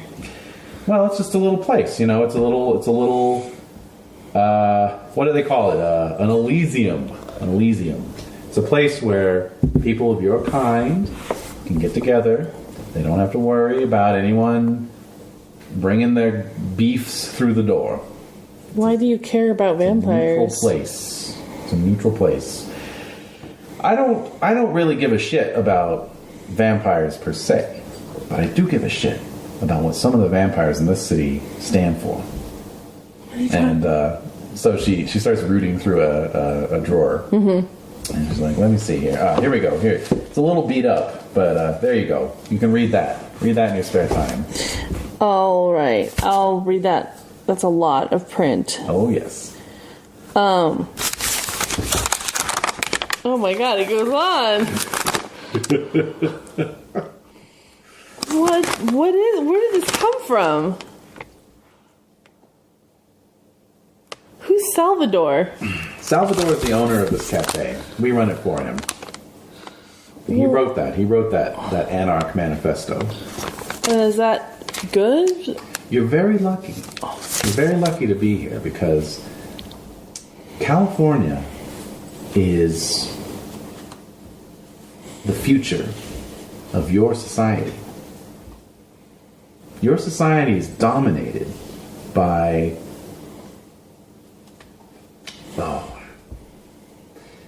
It's a lot. What kind of questions do you have? Maybe that might be easier. Well, I could tell you where I was. I was with Karen, and we went back to her house, and she had a jacuzzi filled with horse's blood, and we were having a soak in it, which I don't know if that's normal. And then the SWAT team came. And the SWAT team came? Yes. That's not normal. And then she turned into a wolf, and they opened fire. Very normal. And once they started shooting, I got the hell out of there. And then as I was going through the hills, which I didn't think were too dangerous, the van came and picked me up. Yeah, you wanna stay away from the wilder areas. Although normally the Hollywood Hills are okay. They must have had a hunting party out or something. You definitely want to stay away from Topanga Canyon. That's lupine territory through and through. Do not go to Topanga Canyon. You will be torn limb from limb. However, any kind of unsettled area, just keep your head on a swivel. Anyway, SWAT team. Well, who's Arena? Like, who is she? Arena? Oh, she's one of us. She's an anarch. She travels the coasts. She ranges up and down. She just happens to be down here this time of year. Okay. Anyway, she's a good one. She's got her own little coterie, as they call it. Fellow kindred. I know all these terms are going to be coming at you. So just stop me if it's all a little weird. But, she's got her own coterie. What's a coterie? Just a group. It's a grouping. Fellow. Like a gang? Well, yeah, you could say that. There are ways to ensure loyalties. Various ways. Powers, right? Powers of the mind control. Sharing blood. Okay, that's another way. You didn't drink Karen's blood more than once, did you? I don't think so. Okay, that's good. Why? Don't drink another of your kind's blood more than once if you can help it. But don't drink it 3 times. Why? Because then they have total power over you. Total power. Yeah, I only drink her... Well, she gave me her blood. Sure. But... You're gonna you're going to be thinking about her. You're going to be wondering where she is. Might even have dreams about her. It's because of that one drink. Just that one. But if I had more, then it'd be even crazier. It gets more powerful, and then you get to 3, boom, you're dead. You're gone. What do you mean? You're not even yourself anymore. You might as well be dead. Like, I would be like her slave? Just completely under her control. That's right. She doesn't know that. No, she doesn't, but, sometimes that's actually worse, isn't it? Mm-hmm. Well, anyway. Okay. SWAT team. So Rena this is what I'm talking about. There's these...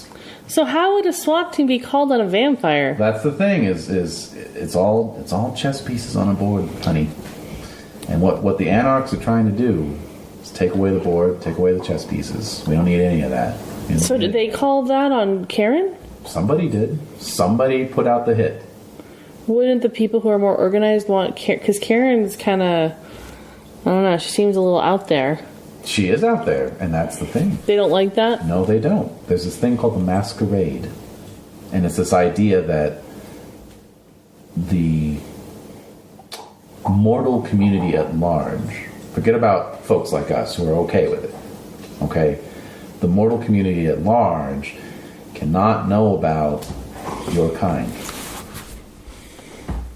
Why not? Well, once upon a time, most of your kind felt the same way. Who cares? They're mortals. Then a little something called the Inquisition got started. A little something called burning at the stake. It was, by all accounts, not a good time to be one of the undead. Thousands, hundreds of thousands were killed. So ever since then, well, discretion's better part of valor. Wolf in sheep's clothing, right? You can be in there doing your thing, getting what you need, not drawing any attention to yourselves, and it's just better off for everybody, right? Well, I just started my career. Well, that's going to be a challenge. Are there any other people like me? You wouldn't be the first. But be the first. Is there anyone that you know of that... Well, aside from Karen, I mean... for a long time I thought Dick Clark was, but he's starting to look a little old now, so I don't think... Unless it's like makeup. Murray, what do you think? Makeup? Is he a vampire or is it makeup? I don't know. Anyway. What does Murray say? What is he doing? He's just kind of like... Like they've had this discussion Yeah, before. they've talked about it. I'm not going to get into it again. Well, who else? I mean, there have to be other vampires who are like me who want to perform and... Listen, Sugar.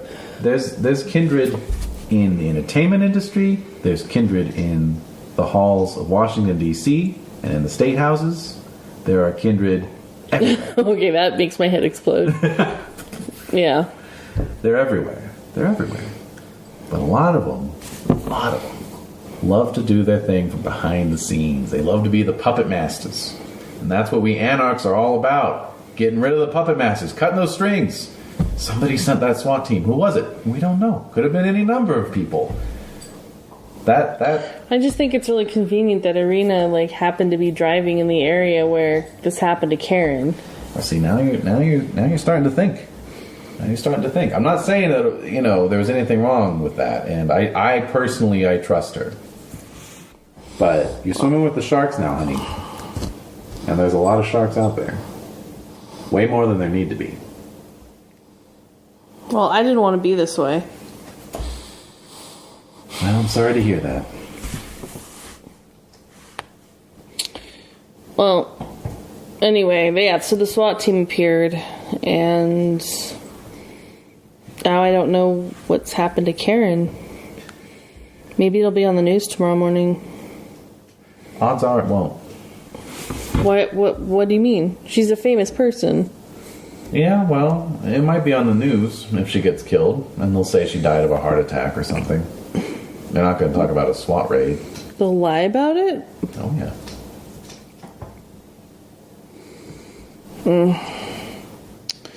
Well, can I call my roommate? Sure thing, hon. Alright, Phone's out in the front. Alright, I'm going to go call Derek. All right, so you emerge barefooted into the main cafe area. Mm-hmm. Are there people there? Yes. Oh shit! So it's lit very low, even lower than your typical bohemian cafe. There's a lot of fair amount of tables spread out fairly liberally, right? Like a lot of space in between them. And then some even more secluded booths along one wall. There's a stage, currently unoccupied. And owing to the lateness of the night, there aren't too many people in here. You see three people, each occupying a table by themselves. And then a fourth table is occupied by a pair, a man and a woman. So one table is occupied by what appears to be a middle-aged black man. Another table is occupied by what appears to be a teenage girl wearing a pretty tight-fitting miniskirt. Third table is occupied by a Latina who looks pretty tough. And then the couple, the woman is somewhat mousy-looking, and then the man is African-American, very tough-looking fellow, shaved head. Is she white or is she? And she's white, yeah. He's got like a shaved head, sort of what you would think of as being kind of gang type. And he's with her? Yeah. None of them, well, like, your entrance is barely noted. Oh, good. Mostly they're just there sipping their mugs of blood. The couple seems to not be there for relaxation purposes. They seem to have been in the middle of conversation. And it's the woman at that table who takes the greatest notice of you. She kind of does a double take as you enter the room. But yep, you spot the phone. I'm gonna head to the phone booth over on the far side. So you slide in and pull the door shut, and beep, boop, boop, boop. Realize you don't have any money on you. It's a collect call. Okay, so you put in a collect call. Phone rings, 7 times, and then the message machine kicks on. So what does the message say? I don't know. What does it say? Well, Derek's the one who made it. You never recorded your own thing? All right. So, let's see. You're just trying to get me to do my Derek impersonation. I love Derek. All right. What's up? This is Derek. Leave a message. I'll get you back. Beep. Derek, it's Aaron. I don't know what to tell you, but I'm okay, and I don't know when I'm going to be home. But I'm going to try to make my way over there. I think you still have my van. I don't know. But I will, I'll be in touch, dude. Bye. Click. Okay. Or just sigh. All right. Okay. So I'm going to make my way out of the booth. All right. So what do you want to do? Well, that mousy woman was looking at me. Is she still looking at me? No.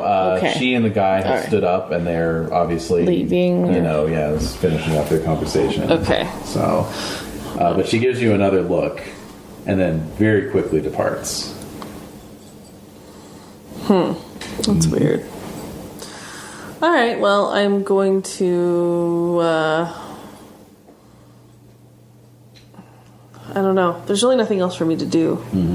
I'm going to go back into the back room or semi-back room. Okay. Is Alexa still there? Yeah. I just want to thank you for taking me in, and thanks. Well, it's what we're here for. You wouldn't happen to have a place where I could sleep or rest or... Absolutely. You probably saw them when you went back to take the shower. Those are light-proof chambers. You can just be in there and don't worry about it. Okay. I'm going to head into one of those. Okay. All right. Thank you again. All right. So I'm going to go to that weird cell and lock myself in. But that's just so, like, it's just overwhelming me again. Like, this is my life now. Like, what is this? So I'm gonna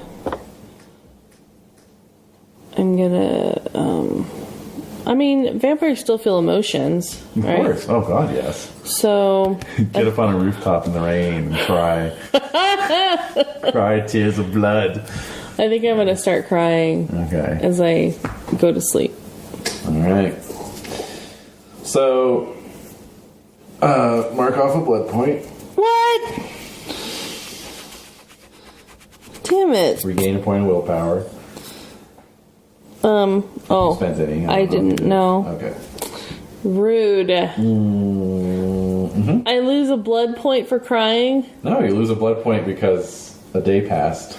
Oh. So you automatically lose a blood point. But I drank blood. I drank blood. Yeah, well, the mug wasn't enough to count as a blood point. You'd have to have at least a couple mugs. Oh, God damn it. All right. Especially cold. Not good. Okay, so... Okay. Excuse me. Alright, so you wake up at some point. You have no idea what time it is, but you feel like it's been an appropriate interval. I'm gonna unlock the door. Alright. Yeah, and come out. Alright. Is it noisier there? It is noisy, actually. There's a fair amount of chitter chatter and jibber jabber coming from the front room. Okay. I'm gonna head over. Okay. Is Alexis around, or? You come out into the kitchen, and the Goldfarbs are there, but they're pretty busy. You can see through the pass-through that the place is fairly packed. But Alexis has enough time to smile and ask you how you slept and so forth. Pretty good. I'm really hungry, though. Of course. Let's, we'll get you set up. Go ahead and grab a table outside, and I'll bring you something. All right. I'm gonna go out. All right. So yeah, the place is indeed pretty packed. You can see that Latina girl is there. She's still there? Well, she's back, obviously. She's got a little band with her, like 3 other kindred are with her. The teen girl is gone. The middle-aged African-American fellow is there, and he's kind of watching you this time. You also see a fellow who looks, let's see, he's got this kind of rich, lustrous head of hair and a big, thick mustache. So a little Geraldo Rivera-esque, maybe a little more handsome than that. But, all right. And he's got a lot of people around him, chittering, like, talking to him, and he has definitely sort of natural charisma. There's a fellow at his side who's got a baseball cap low over his eyes, and he's just kind of scanning the room, like bodyguard style. And yeah, the stage is lit, so it looks like something's going to happen up on the stage at some point. But what that may be, you do not know. I don't know. So, I'm going to find an empty table, which is kind of hard to find. Yeah. Or impossible? No, not impossible. Or is there a bar that I can just sit up at the counter? You can sit at the counter, yeah. I'm going to do that. Definitely. All right. So, who am I sitting next to? Let's see here. It's the middle-aged black guy. Oh, okay. Yeah. So I'm just gonna nod to him. He nods back. New in town. Yeah. In a manner of speaking. Where are you from? I'm from random state in the Midwest. One of the flyovers. One of the flyover states. I'm from Kansas. Oh, alright. farm boy. Came out here to be on TV. Really? Yeah, and I am on TV, but I don't know if I have a job anymore at this point. Oh. So you're very new. Yeah. I get it. Where are you from? Around. Boston. He holds out a hand. Crispus. Nice to meet you. My name's Erin. Good meeting you, Aaron. Well, I'm glad you washed up here. Well, why? It's a good place to be. It's a good place to be. So I'm guessing you haven't been to a rant. I don't know what that is, no. All right. Well, he's wearing just like a suit jacket and a turtleneck. You know, reaches in his jacket pocket and pulls out a piece of or a little notebook. You know, pencil, jots down on a piece of paper, tears it off, hands it to you. Here's the next one, and it's let's see here. 11/13. November 13th? At the terminal. Where's that? It's a club. It's down near LAX. Okay. Yeah, just look in the phone book. You'll find it. Okay. Yeah. Hope to see you there. What happens at a rant? It's just a place for the community to get together, talk about its concerns, what's going on. You know, it's a good way to meet folks. Have you been reading any of the news this morning? This evening? Evening? Yeah. Was there anything in the news about Karen and Anatos? He cocks an eyebrow. Why do you want to know about her? Probably shouldn't say this, but I'm going to anyway. She was my sire. I was with her last night. Oh. I see. And her home was raided by the SWAT team. I see. And I was thinking maybe, hopefully, there had been some news about it. Can't say there was. Okay. Yeah. I'm not sure what that means, though. Yeah, I don't know. Well, thank you anyway, and maybe I'll take you up on that rant. I don't know. Well, I hope you do.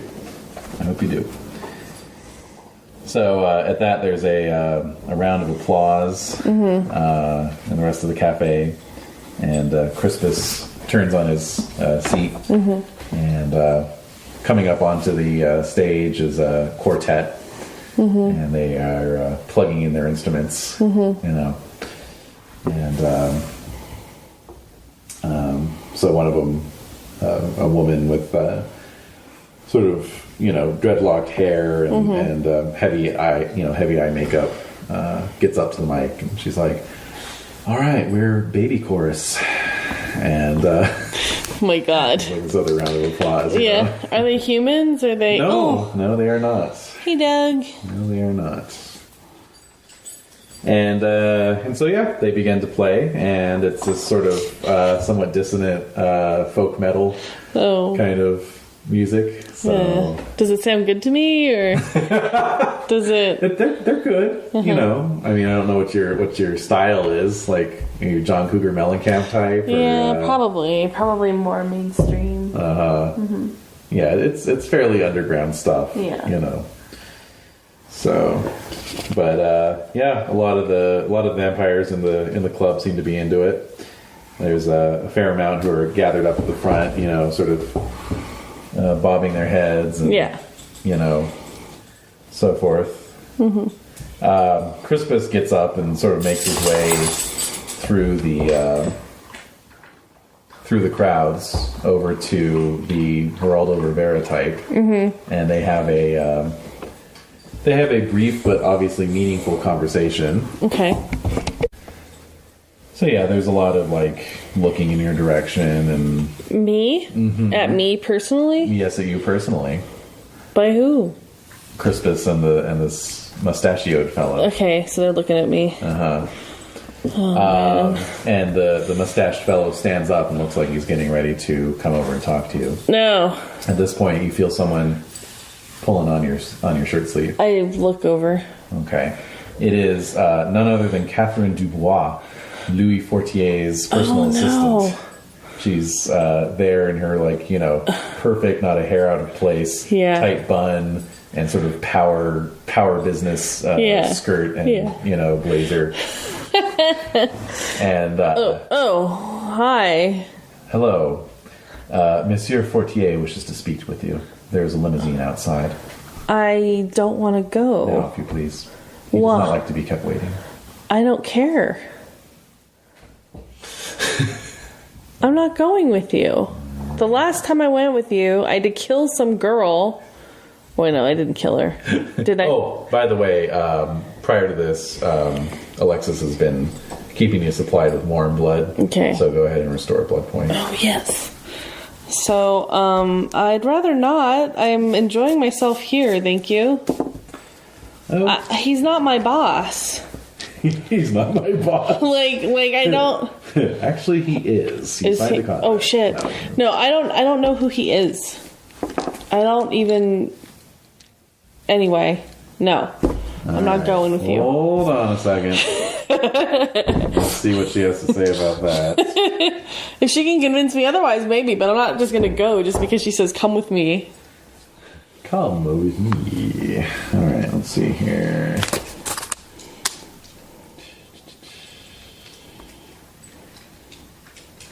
Okay.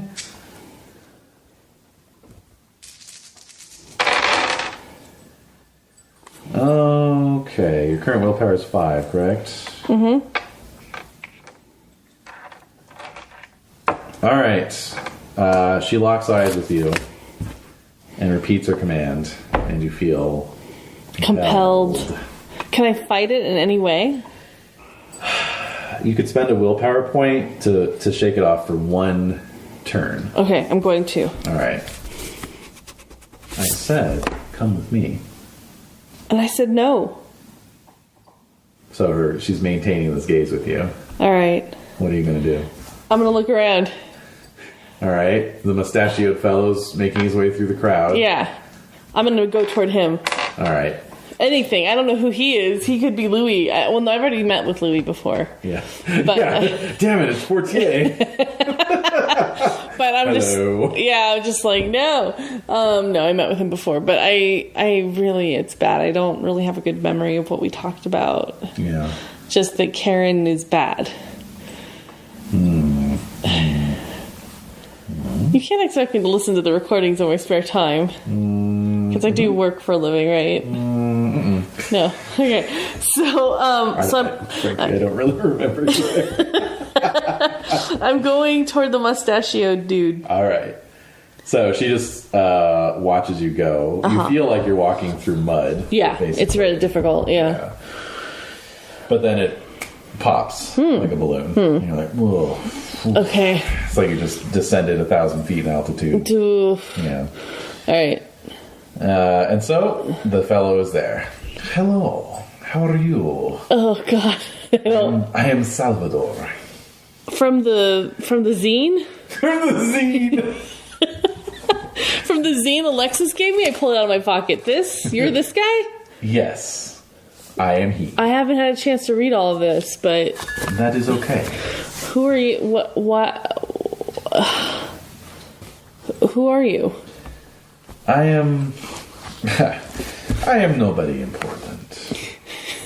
I just own this cafe. Oh, wow. And I want to say, welcome to my cafe. Thank you. I look behind me to see if Catherine is there. She's still watching you. Shit. I'm in a little bit of trouble. She wants me to go talk to this guy. I don't want to talk to him. He looks over your shoulder. Ah, Senorita Dubois.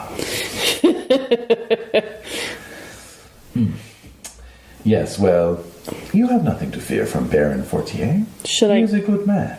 I should go talk to him? tell you what. I'll go talk to Miss Dubois, and I'll make sure that she understands. You have my personal guarantee. Me, Ricardo Montalban. I don't know who you are. Why should I trust you? All right. Well, I mean, I can go with you. I just am not sure. No. You are new. I understand. I don't know. Just wait right here. Oh, shit. Now I'm getting even more paranoid. Like, they're all in cahoots against me. No wonder Karen doesn't know any other vampires. Like, all right. So, yeah, she's purposely kept herself ignorant this whole time. So frankly, I don't want to know. So I watched Salvador go. Yep. Okay. So he and Catherine have another brief but meaningful discussion. And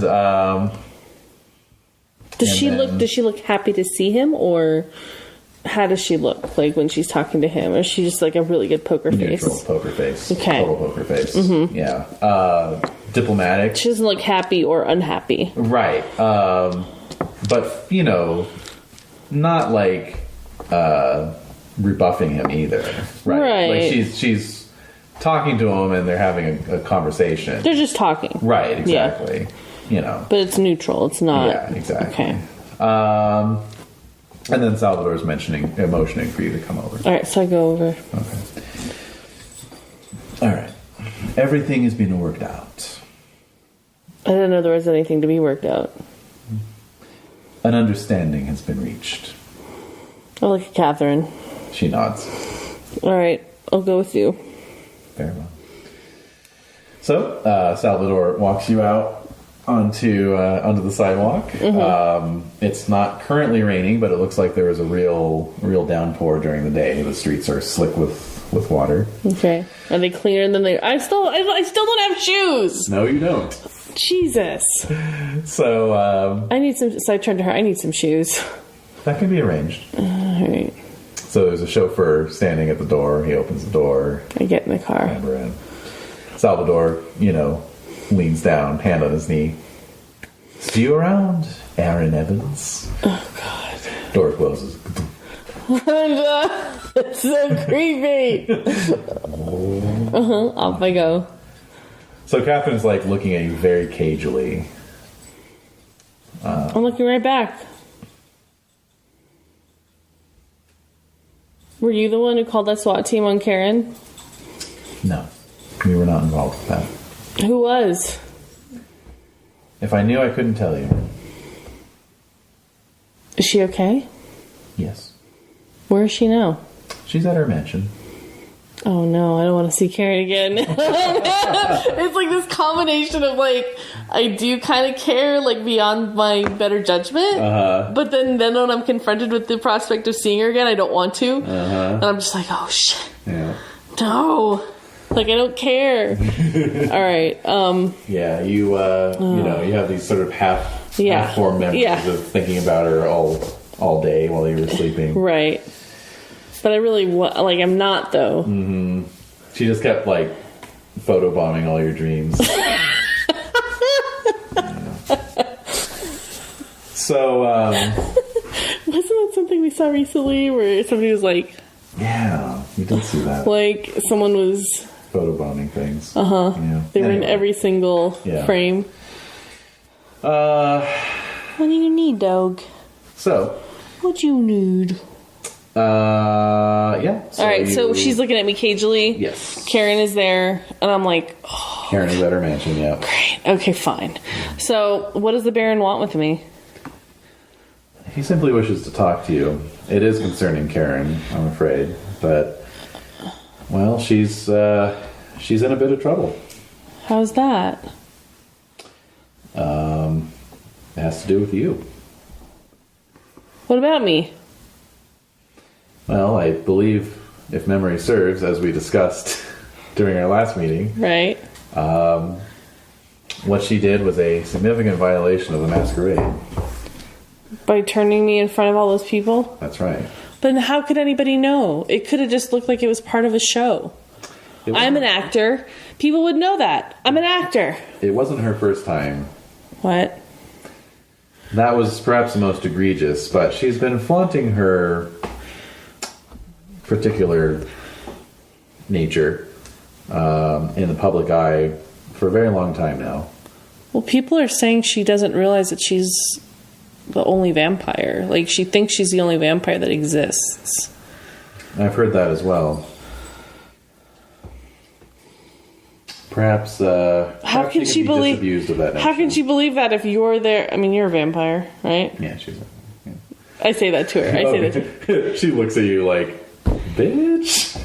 And then, I mean, the Baron's a vampire. Very much so, yes. So why wouldn't she believe that you two are also, like, part of who She doesn't know who we are. She's never met us before. Oh, I didn't know that. Yeah. Well, are you telling her that she's part of who you are? Like, your society or whatever this is? I'm afraid it may be too late for that. How's that? She has been allowed to indulge in her indiscretions to the point where even if we were to tell her about the greater Kindred society, there would be no way to make up for past sins. Her past sins? Indeed. Do people know what she is? That's the question. Obviously, somebody thought that she's getting too close to breaching the Masquerade, and that's why that SWAT team was sent out. It was not entirely unjustified, but a foolish effort nonetheless. She's a very high generation. She's a powerful being in her own. Well, then why care what she does? She hasn't hurt anybody. And then as I'm saying that, I realize, like, wait a minute. Never mind. I didn't ask to be this way. I like this. Most of us didn't. You're going to have to get used to it, though. You've got an eternity of nights to look forward to if you keep your head on straight. I don't want to. I don't want to. I don't know. I don't like it. I don't like it. I thought I did, but I don't. I don't. She just gives you a rueful smile. So, in due course, you journey from downtown LA to Beverly Hills. Right. And pull up outside Fortier's Moorish style mansion. Mm-hmm. You cross the lawn with the peacocks and enter into the fountain courtyard and thence into the mahogany and tile sort of reception hall area. And there is Fortier. He is in conversation with somebody. Who that might be, you do not know. There are only a couple Tiffany lamps providing light in this otherwise very large room. So there are many great shadows hanging in the recesses and corners everywhere. And he appears to be talking to one of the shadows. Good evening. He turns. Ah, Mr. Evans. Good of you to come. Thank you. Thank you. Please, have a seat. He motions to a leather-backed armchair. Okay, I sit down. Catherine, thank you again. Would you send Mariel in, please? So Catherine gives a curt bow and departs. And Courtier has a seat in a leather armchair facing you. So, I understand that you had a little bit of a to-do at your sire's manse last night. It wasn't my to-do, it was Karen's problem. I like that. Excellent. Very good. Very good. Okay, I'm not sure if I feel happy with his approval or not.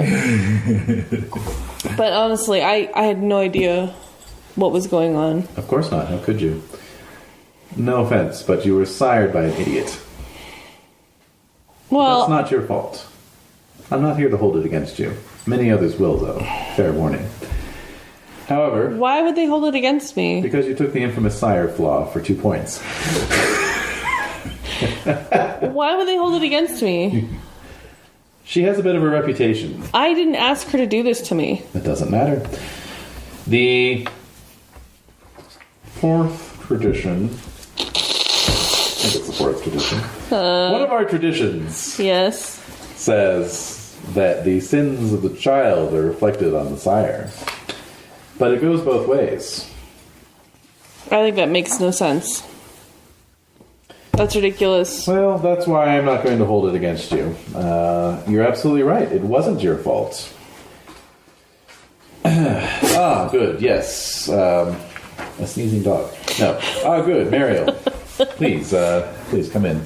I want you to take some notes, if you would. You look over and you see it is the mousy woman that you saw at the Taste of LA the night before. She is blanking you. Yeah. It's like she never saw you before. All right. Mm-hmm. I'm going to do the same thing. Mm-hmm. Yeah, hey, it is the fourth tradition. Hey-o. You got it. Memory. You got it. All right. So she sits down with a pad and pencil and begins taking notes in shorthand. We have a very special guest with us this evening, and he indicates the shadow that he was talking to before. Who is it? This is, well, he's an out-of-town guest. I'll let him identify himself if he wishes to. So there's a few beats, and then a voice from the shadows. It is a raspy voice, a voice that sounds like it is coming from a throat that has several holes in it, perhaps. And it says, that's okay, Fortier. I think I will keep my identity to myself for now. Just know, Unate, that I am a man. I am a man. I'm a man? A man? I am a creature of great power and influence. I represent factions that wish to see the Masquerade preserved for the betterment of all of us. I represent factions that have determined that Karen Anatos must be destroyed.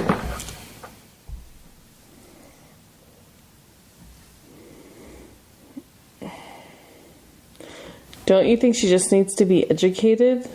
It is far too late for that. And I am sorry to say that she could have been if she had been living in a more civilized part of the country. No offense, Baron Fortier. Fortier inclines his head magnanimously. Mm-hmm. Here in these anarch states, there was no central authority to rein her in. And now she has gone too far. It is too late. She must be destroyed.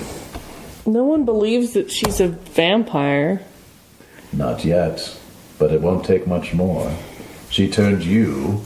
She embraced you on live television. No one knows anything about any of that. They could just, I'm a performer. They could just look up my credits and go, oh, he's an actor, so they got an actor to pretend to turn into a vampire. No one would be the wiser. Even if I agreed with your feeble arguments, it is not my place to say. The decision has been made. She has been placed on the red list. Alright, I'm going to keep my mouth shut. For now. Mm-hmm.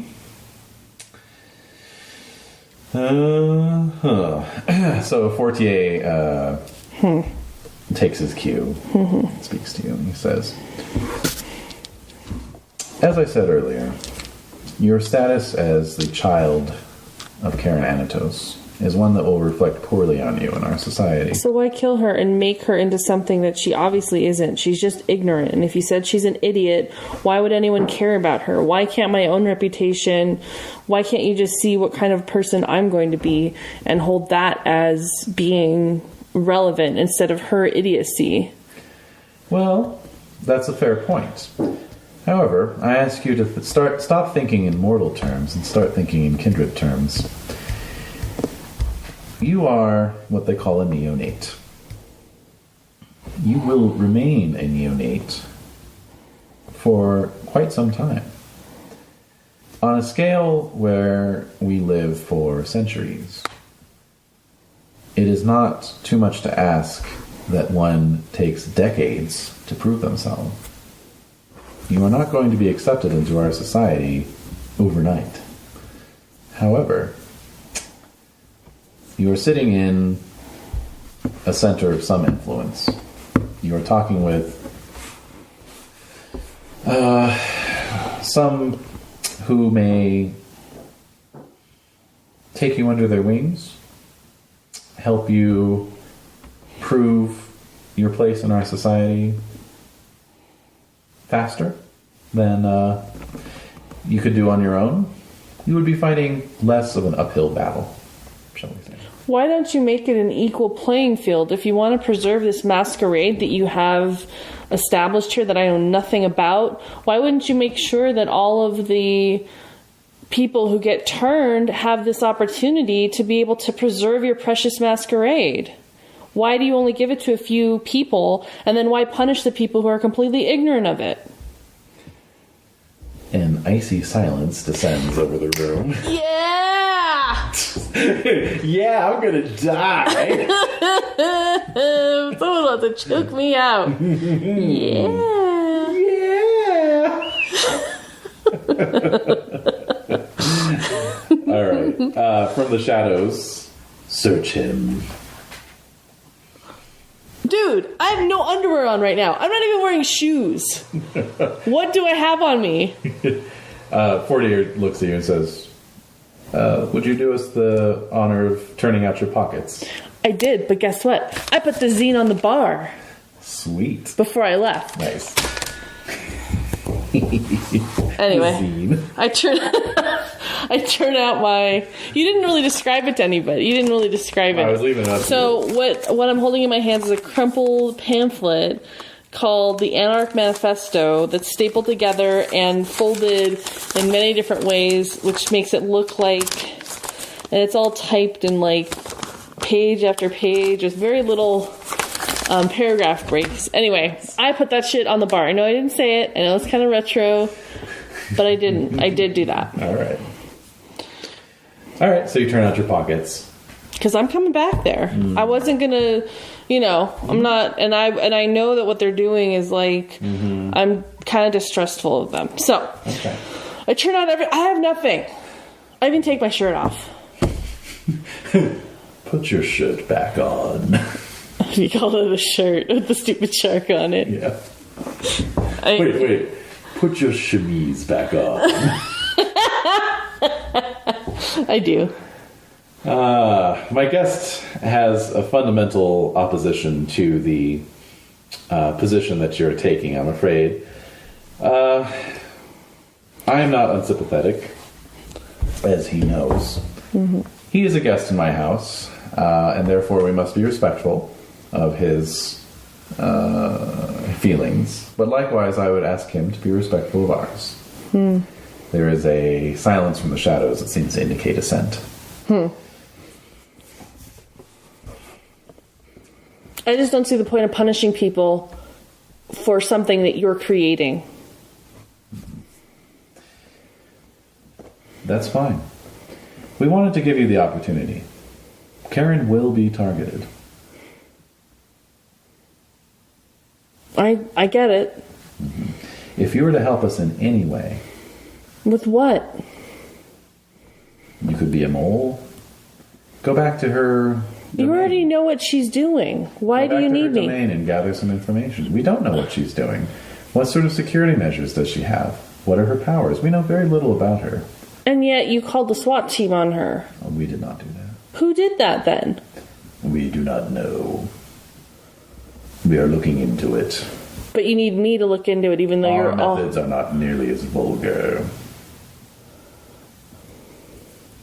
But yet you need me to help you to understand what she's doing? Any information you can provide us would be most welcome. Why don't you just bring her in and question her? We may just end up doing that. But we're trying to limit the loss of precious vitae in the course of doing that.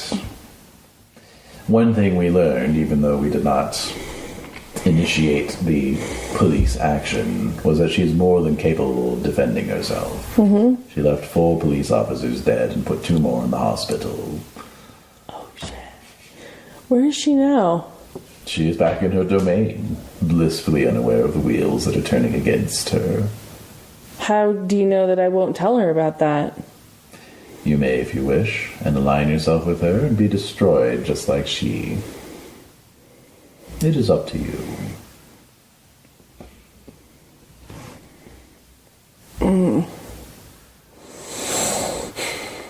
I thought Catherine said that she was at their place. No, she said her domain, not his domain. Okay. Yes. All right.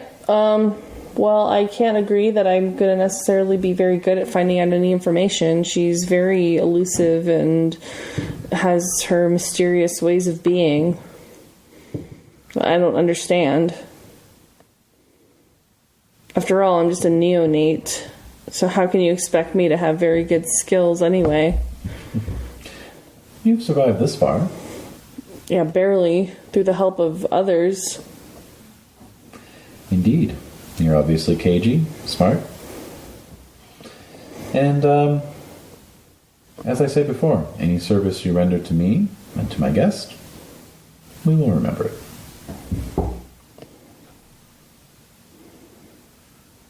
Ah, here's Catherine with your shoes. All right.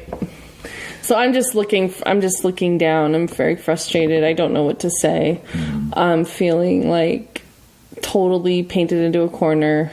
Mm-hmm. What kind of shoes does she have for me? She has actually brought you an entire outfit. Oh, shit. Mm-hmm. Like what? What does it look like? Are there underwear, please, I hope? Yes. I want to go commando. Silk boxers. Ooh. And then slacks, a dress shirt. Oh, nice. Blazer. Oh, and, cool. Socks. Wow. And, the whole alligator skin loafers. Oh my God. Yeah. Wow, okay. So I'm going to go change. Mm-hmm. All right. Uh-huh. So you get changed. Mm-hmm. They come back. Come out. Catherine's there. She says, I can have our man make some adjustments for you if you wish. How's the inseam? Everything fit okay? I basically just had to guess as to your size. I don't know. Maybe it's perfect. It looks perfect. It feels perfect. Thank you. Very good. So you re-enter the room. You notice that the corner with the shadow, there's still a shadow there, but it's not as big. It seems like a normal shadow. Has your guest departed? He has retired. Yes. I apologize if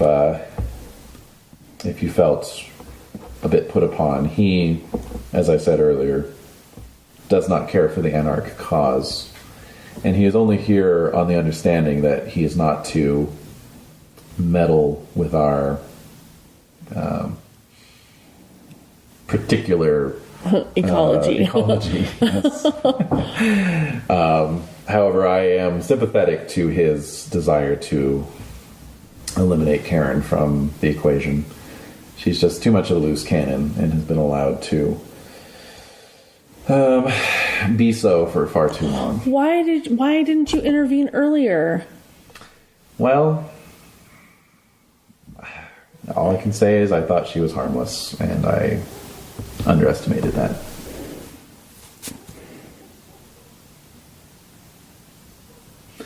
So, think it over. Fine.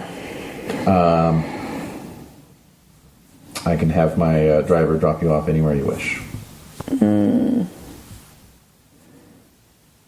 I'm gonna go back to the bar, to the coffee house. Taste of LA. Okay. All right, so you enjoy a solo limo ride back from whence you came. By the time you arrive back at Taste, the live show has broken up, but there's still a lot of people out on the sidewalk and in the cafe itself. So I'm gonna walk in. okay. So Salvador is gone. Oh shit. Crispus is still there. Okay, I'm gonna go to him. All right. Yes. Hello. Is he noticing my clothes? Who are you? Yeah. It takes him a moment, And he's, oh, you got new clothes. I did, apparently. I think I need your help. I'm gonna look for the zine that I left on the bar. Okay. Is it there? Yes. Okay, I'm gonna take it, put it back in my suit. Okay. All right. I think we will leave it there with you saying I'm going to need your help. Does he look interested? Oh, yes. His eyebrows go up? Yes. Okay. So there we go. Alrighty then. Is episode 2. First Communion. Why is it called that? Why does it have to be so creepy? Welcome to the world of darkness. Living in a world of darkness. Exactly. Oh my god. All right.